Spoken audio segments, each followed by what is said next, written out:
पता है क्या, मछली मेरी फेवरेट है।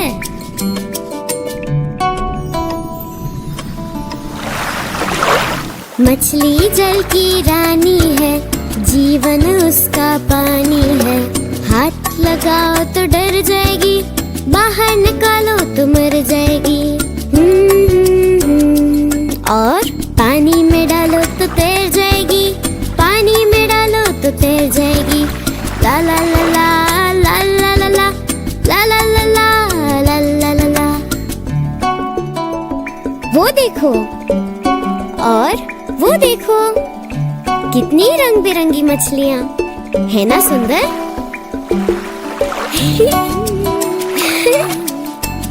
कितना मजा आ रहा है ना? मछली जल की रानी है, जीवन उसका पानी है। हाथ लगाओ तो डर जाएगी, बाहर निकालो तो मर जाएगी। और पानी में डालो तो तैर जाएगी, पानी में डालो तो तैर जाएगी। ला ला ला ला ला ला ला ला ला ला ला ला ला ला ला।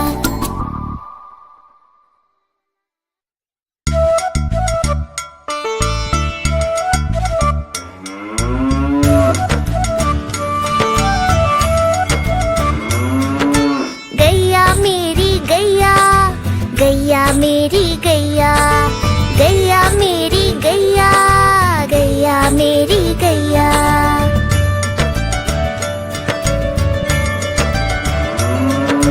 गैया मेरी आती है, सबको दूध पिलाती है, सबको अच्छी लगती है, गोरे रंग में जचती है। गैया मेरी गैया, गैया मेरी गैया, गैया मेरी गैया, गैया मेरी गैया।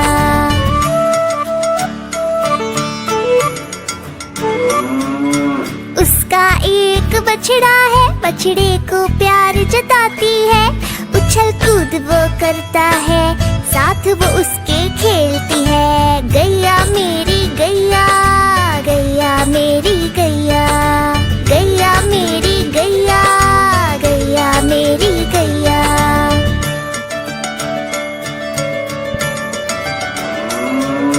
बच्चे सब आ जाते हैं, उसको प्यार जताते हैं, साथ हम उसके खेलते हैं और मजे भी करते हैं। गैया मेरी गैया, गैया मेरी गैया, गैया मेरी गैया, गैया मेरी गैया।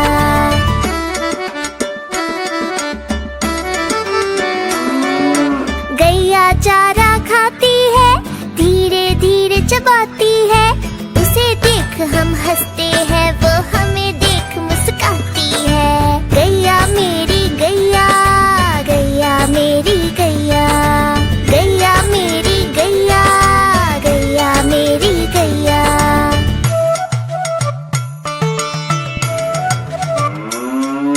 गैया गोबर देती है, मैया वो ले जाती है, उपले उसके बनाती है, चूल्हा फिर वो जलाती है। गैया मेरी गैया, गैया मेरी गैया, गैया मेरी गैया, गैया मेरी गैया।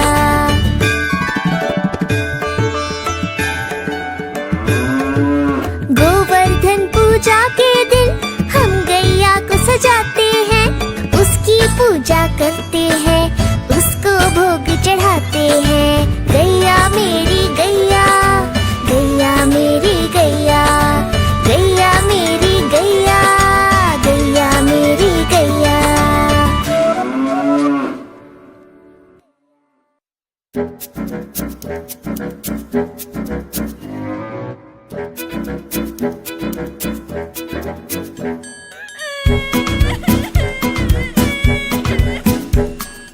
आलू कचालू बेटा कहाँ गए थे, बगीचे से आम तोड़ रहे थे। पतलू ने धक्का दिया, गिर गए थे, पापा ने आम दिए, चूस रहे थे।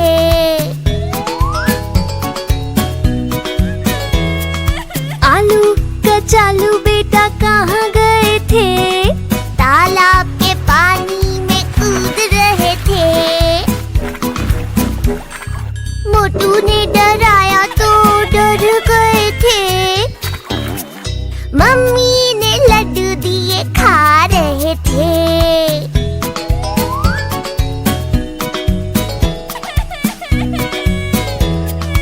आलू कचालू बेटा कहाँ गए थे? पहाड़ी पर पतंग उड़ा रहे थे।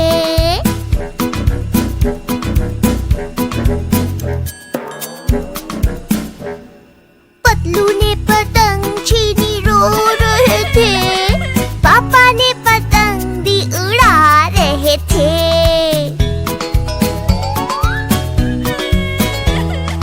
आलू कचालू बेटा कहाँ गए थे? बगीचे में बॉल से खेल रहे थे। मोटू ने गेंद छीनी रो रहे थे। पापा ने नई गेंद दी खेल रहे थे।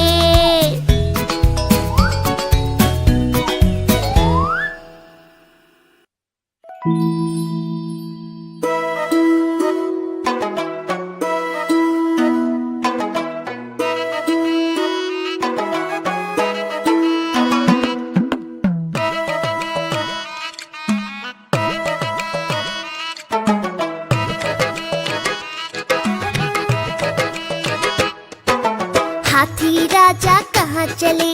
सूंड हिलाकर कहाँ चले? हाथी राजा कहाँ चले? सूंड हिलाकर कहाँ चले? मेरे घर भी आओ ना, हलवा पूरी खाओ ना। मेरे घर भी आओ ना, हलवा पूरी खाओ ना।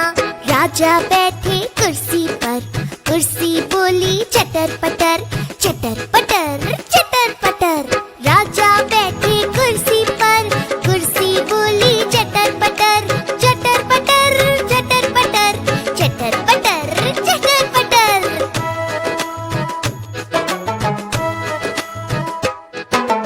हाथी राजा कहाँ चले? सूंड हिलाकर कहाँ चले? हाथी राजा कहाँ चले? सूंड हिलाकर कहाँ चले? मेरे घर भी आओ ना, हलवा पूरी खाओ ना। मेरे घर भी आओ ना, हलवा पूरी खाओ ना।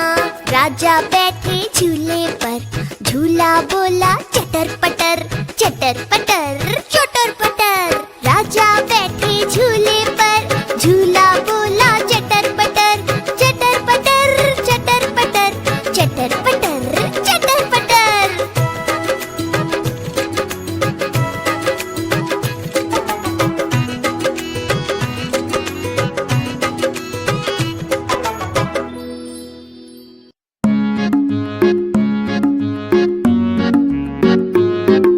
लाला जी ने केला खाया, केला खा के मुंह पे चुकाया। टड़ंग टड़ंग टंग, टड़ंग टड़ंग टंग। लाला जी ने केला खाया, केला खा के मुंह पे चुकाया। बच्चों का भी जी ललचाया, लाला जी ने पास बुलाया। पास बुलाकर उन्हें चिढ़ाया, दूसरा केला भी खुद ने खाया। छिलका फेंका रास्ते पर, याद आ गया जाना है घर। घर जाने को कदम बढ़ाया, कदम के नीचे छिलका आया। लाला जी तो गिरे धड़ाम, मुंह से निकला हाय राम।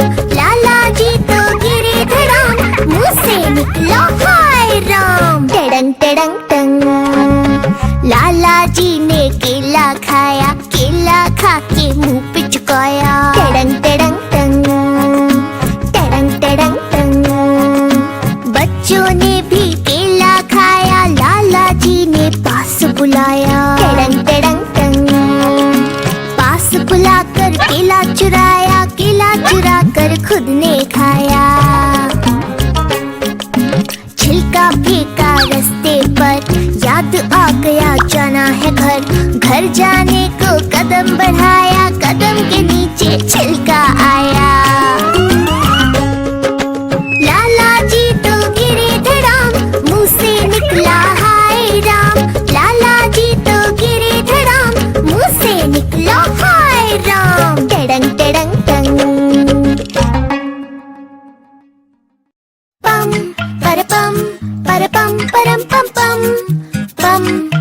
पम परपम परम पम पम। ओ मेरे घोड़े चल पीठ पे बिठा, घोड़े की सवारी में आता है मजा।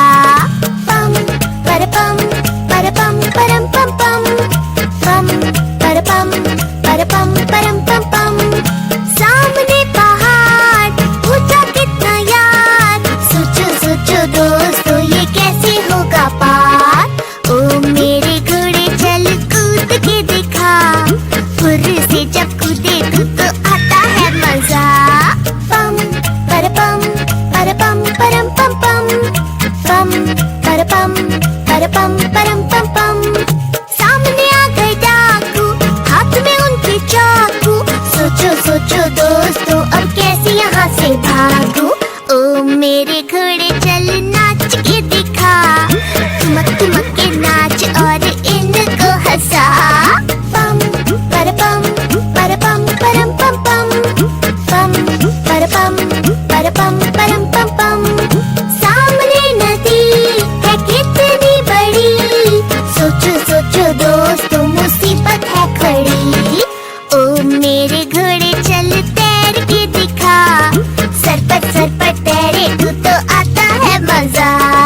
पम परपम परम पम पम, पम परपम परम पम पम। देर से अगर हम पहुँचे घर, मम्मी डांटेंगी लगता है डर। ओ मेरे घोड़े चल दौड़ के दिखा, टक दौड़े तो आता है मजा। ओ मेरे घोड़े चल पीठ पे बिठा, घोड़े की सवारी में आता है मजा।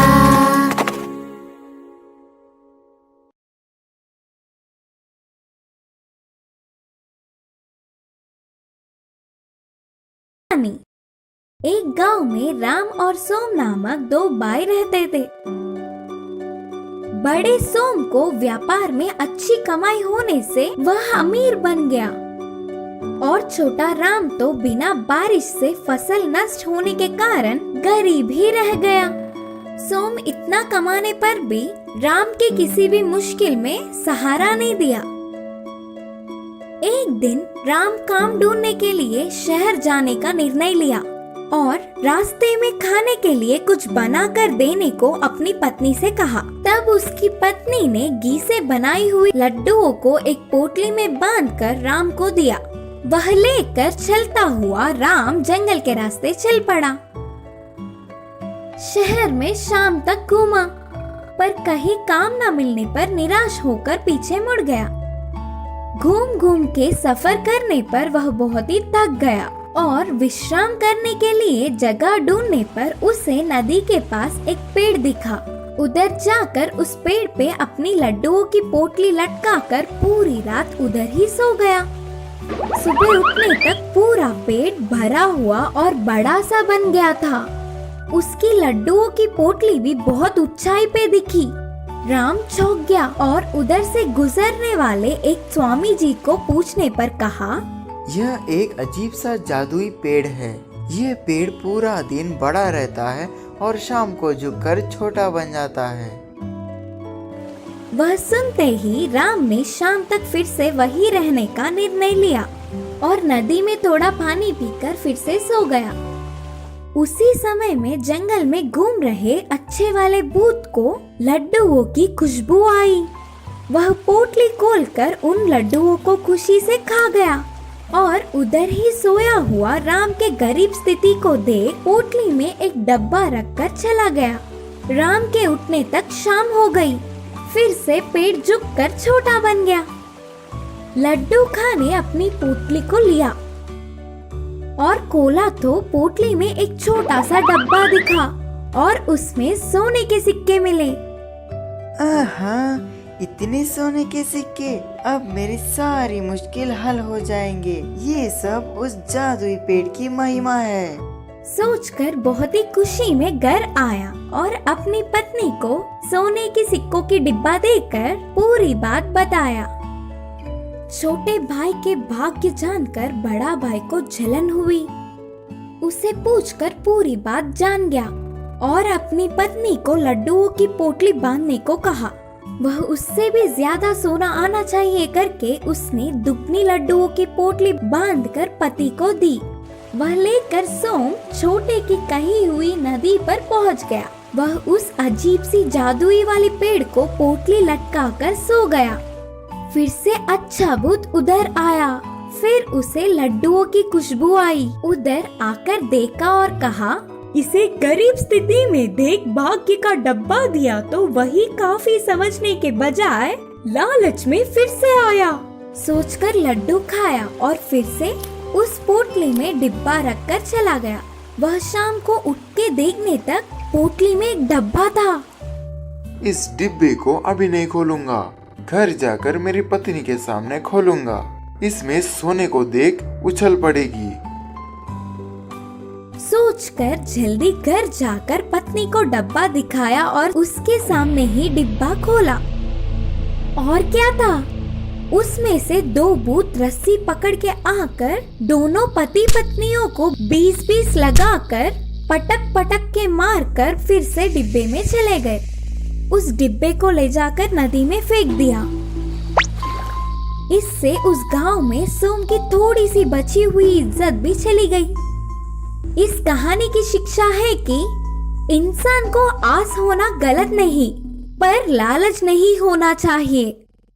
छोटे की होशियारी। भीमपुर नामक गांव में चंदू नाम का लड़का रहता था। वह उम्र में छोटे होने के बावजूद पढ़ाई, खेल कूद सब में पहले रहता था। किसी भी काम को आसानी से कर लेता था, फिर भी अपने आप की बड़ाई कभी नहीं करता था। उसी गांव में बलिरा बंडा रेड्डी नामक दूसरा युवक भी रहता था। वह अपने बहुत ही भारी और बड़ी आकार के शरीर से गांव के लोगों को डराता था। ओए, इस भीमपुर में मुझसे ज्यादा हिम्मत वाला और बलवान कोई नहीं। मेरे मुकाबले में कोई नहीं। आया भी तो समझो गया। बोलते हुए चट्टान के पास बैठ अपने आप की हमेशा बड़ाई करता था। भंडा रेड्डी के हट्टे कट्टे शरीर को देख सब उसके बातों को सच मान लेते थे, लेकिन सच में तो वह बहुत ही डरपोक था। ऊपर तो ऐसे हिम्मत वाले और भलवानों की तरह बोलते हुए नाटक करता। ऐसे कुछ दिन बीत गए। एक त्योहार के दिन उस गांव के सारे बड़ों ने अपने गांव में बहुत ही हिम्मत वाला और होशियार कौन है जानने की इच्छा से मुकाबला करने का निर्णय किया। तब गांव में सबसे बड़े आदमी ने कहा, मुकाबले के अनुसार उस गांव को छूते हुए एक घने जंगल से आधी रात को चलना शुरू करना है और सुबह तक जंगल के उस पार के गांव में पहुंचना है। प्राणों को बचाकर बाहर निकलने वालों को मुकाबला जीतने पर 1 लाख का इनाम है। मुकाबले के नियमों के अनुसार इस जंगल में भाग लेने वालों को सिर्फ जंगल से ही जाना होगा। उनकी रक्षा में एक तलवार और एक भाला देके भेजेंगे। भाग लेने वालों को किसी भी प्रकार की जंगली जानवर या जहरीली जानवरों के मारने पर गांव के बड़ों या लोगों का इसके जिम्मेदार कोई भी नहीं होंगे। इस मुकाबले में भाग लेने वाले कोई भी तैयार है क्या? करके गांव के बड़े के पूछने पर प्राण खोने के डर से कोई आगे नहीं आया। इतने में बंडा रेड्डी के अकेले ही आगे आने पर सब साइलेंट हो गए। मुकाबले के लिए और कोई तैयार है क्या? करके फिर से बड़ों के पूछने पर छोटू चंदू भी भाग लेने के लिए आगे आने पर सब चौंक गए। ये काम उतना आसान नहीं। करके बड़ों के समझाने पर भी मैं भी कोशिश करना चाहता हूँ, बोलकर चंदू आत्मविश्वास के साथ बोलने पर सब मान गए। आधी रात को 12 बजे को मुकाबला शुरू हुआ। बंडा रेड्डी और चंदू को जंगल में एक दूसरे से दूर अलग अलग प्रांतों से मुकाबले के लिए तैयार किया। दोनों ने एक ही समय में चलना प्रारंभ किया। भंडा रेड्डी ने कुछ दूर तक तड़पते हुए डर डर के कदम में कदम रखते हुए चलना शुरू किया और चंदू हिम्मत से बिना डरे डट के कदम से कदम मिलाकर तेजी से चलता गया। दोनों जंगल में कुछ दूर चलते ही इतने में भाग की आवाज, शेर की गरज सुनने पर भंडा रेड्डी डर के कांपने लगा। पास के एक बड़े पेड़ पर चढ़ के बैठ गया। चंदू भी पहले थोड़ा डर गया, फिर भी हिम्मत जुटाकर अपने पास की तलवार से भाले पर जोर जोर से आवाज करके मारता हुआ होशियारी से आगे बढ़ने लगा। वह आवाज सुनकर जंगली जानवर, जहरीले जानवर सारे उनसे बड़ी कोई जानवर उधर आ रही है सोचकर उधर से दूर भाग गए। आखिर में चंदू सुबह होने से पहले ही जंगल के उस पार के गांव में पहुंच गया। मुकाबले के साथ साथ 1 लाख का इनाम भी जीत गया। फिर बंडा रेड्डी का पता नहीं क्या हुआ होगा करके गांव वाले सारे जंगल में जाकर ढूंढने पर एक पेड़ पर बैठ के कांपता हुआ चिल्लाता हुआ दिखा। उसे देख सारे गांव वाले हंसने लगे। इस कहानी की सीख है कि बल से ज्यादा हिम्मत और होशियारी से कुछ भी जीत सकते हैं। सोने की कबूतर की कहानी। एक गांव में रंगा और कांतम्मा नामक पति पत्नी रहते थे। उनका बहुत ही बड़ा परिवार था। रंगा जितना है उतने में ही चलाने वाला था, पर कांतम्मा ऐसी नहीं थी, लालची थी।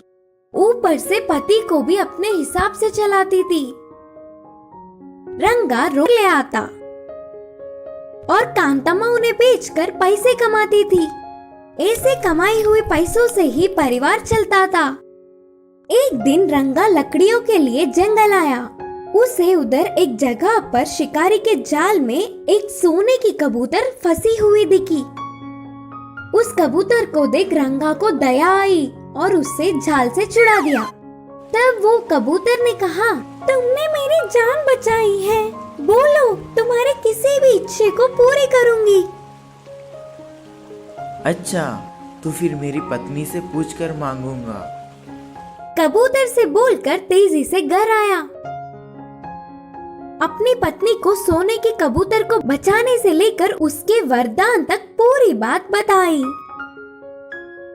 हमें अच्छा भोजन खाए हुए बहुत दिन हो गए। तुम तुरंत जाकर तरह तरह के आहार मांगो। पत्नी के कहने पर रंगा जाकर अच्छा भोजन चाहिए करके मांगा। उसके इच्छा के अनुसार बहुत सारे तरह तरह के आहार कबूतर ने दिए।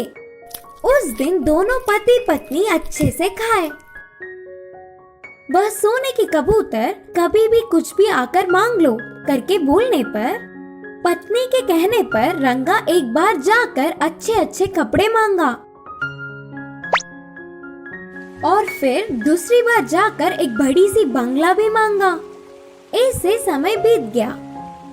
बंगले में रहने वाली कांतम्मा को पूरे घर को सोने और पैसों से भरने की इच्छा जागी। रंगा के पूछने पर सोना पैसे भी देखकर वह इच्छा भी पूर्ण किया। और थोड़े दिन बाद कांतम्मा को विचित्र इच्छा जागी। रंगा बिना कुछ सोचे समझे भागता हुआ आकर कहा, मेरी पत्नी ने चांद और सूरज को हमारे घर में ही रखने का इच्छा मांगा है। तब तक वह आशा से लालच में बदलने पर भी सारे इच्छाओं को पूर्ण करने वाली उस सोने के कबूतर को यह इच्छा सुनते ही बहुत गुस्सा आया। चांद सूरज को अपने घर में रखने की कितनी मूर्ख इच्छा है सोचकर, ठीक है तुम्हारी पत्नी की इच्छा जल्द पूर्ण होगी, जाकर देख लो, बोलकर कबूतर गायब हो गई। रंगा के लौट के आने तक सोने की कबूतर की दी हुई सारी चीजें भी गायब हो गए और कांतम्मा पेड़ के नीचे बैठकर रोती हुई दिखी। इस कहानी की सीख है कि लालच बुरी बला है।